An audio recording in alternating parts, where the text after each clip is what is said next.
안녕하세요. 드리프트킴입니다. 서울시가 최근 서부간선도로 일반화 공사를 전면 연기하겠다는 거의 사업 백지화에 가까운 의견을 발표했습니다.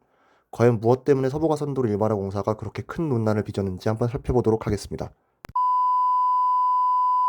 서부간선도로는 1988년에 개통한 서울 시내의 전 도시고속도로입니다. 당시에 청산대교 남단부터 시흥대교까지를 이어주는 구간이 개통하였고, 그로부터 10년 뒤인 1998년에 서해안고속도로와의 직결이 이루어졌습니다.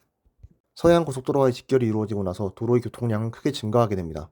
도로의 특성상 서울의 서남부 지역인 양천구, 목동, 금천, 광명시의 차량이 대거 유입이 되었고, 동시에 서울 서부권인 마포, 강서 등지에서도 서남부 지역으로 장거리를 이동하려면 서부간선도로의 이용이 필수적이었죠. 서울 서부권의 도로 사정은 크게 좋지 못했기 때문에 인구 밀도는 높지만 거길 남북으로 거쳐가는 고속화도로는 서부간선도로 한 곳이었습니다.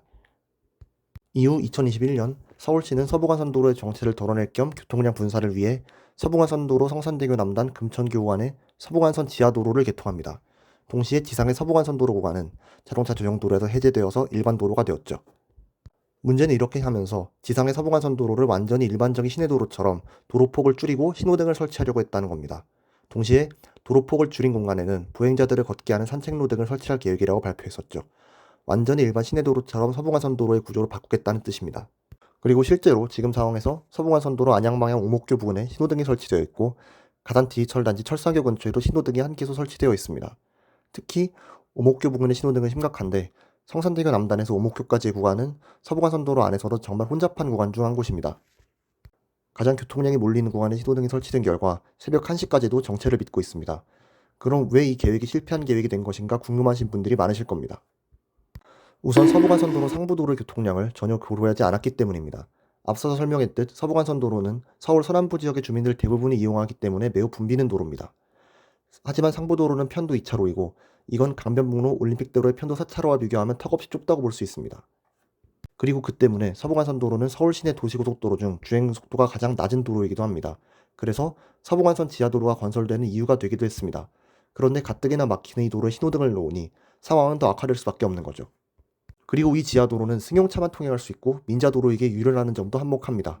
그리고 한번 지하도로로 들어가면 금천구의 서해안고속도로 입구까지 10km가량 추후가 없는데, 그 사이 구간에 거주하는 사람들은 여전히 서부간선 지상도로를 이용해야 하는 상황입니다.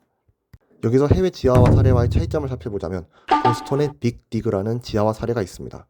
빅디그는 과거 보스턴을 가로지르던 고가도로 고속도로 구간을 땅 밑으로 지화하고 지상 구간을 일반 도로로 만든, 어떻게 보면 고속도로 지하화의 가장 성공적인 케이스라고 볼 수 있는 공사입니다. 여기서 서부간선 지하도로와의 차이점은 보스턴에선 지하로 도로를 이설하면서 더 많은 차로를 확보했다는 점입니다. 지하화의 주된 목적은 도로 선형을 개선하고 동시에 더 나은 도로 환경을 확보하는 것이기 때문입니다. 하지만 서부간선 지하도로는 지상도로와 똑같이 편도 2차로이고 거기다가 2,800원이라는 통행료까지 징수하고 있습니다. 이렇게 되면 무료도로로 가려는 사람들은 여전히 상부도로를 이용하려 할 것이고, 거기에 양천구와 광명 쪽 교통량이 합쳐지면 지상도로의 일반 도로화 계획은 거의 효과가 없는 거나 마찬가지입니다. 그리고 또 다른 점은 기존 도로를 일반 도로화해서 차량 유입을 막는다 치면 대체할 수 있는 대중교통편이 존재해야 합니다.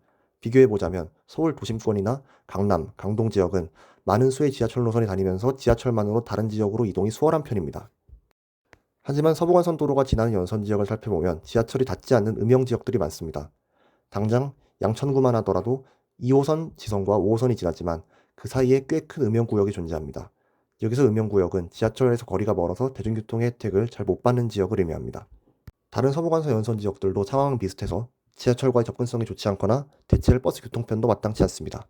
결국 이런 상황에서는 대중교통으로 다른 지역으로 이동하거나 통근할 때 환승이 잦아지게 되고, 동시에 이런 환승이 잦아지는 상황을 선호하지 않는 주민들은 결국 자가용에 의존하게 되는 상황이 벌어지게 되는 겁니다. 자가용을 이용하는 사람들은 많은데 도로폭은 편도 2차로밖에 되지 않으니 서부간선도로의 정체 문제 또한 악순환으로 이어집니다. 실제로 서부간선도로를 러시아워 시간 때 이용해보면 강변북로와 올림픽대로 대비 차량 흐름이 유독 좋지 않음을 알 수 있습니다. 결국 이에 대한 빗발치는 민원은 예상된 수순이었고, 원래 이번 달 초에 광명교와 오분교 교차로를 평면화시키려는 계획도 연기되었습니다. 그리고 얼마 전 결국 서울시는 서부간선도로 일반화 계획을 무기한 연기하겠다고 발표를 했습니다. 동시에 현재 극심한 정체가 발생하는 오목교 지하철로도 추석 전까지 원상복구시키겠다고 발표했습니다. 제 의견은 만약 이 사업을 추후 다시 진행할 계획이 있다면 이건 잘못된 판단이라고 생각합니다.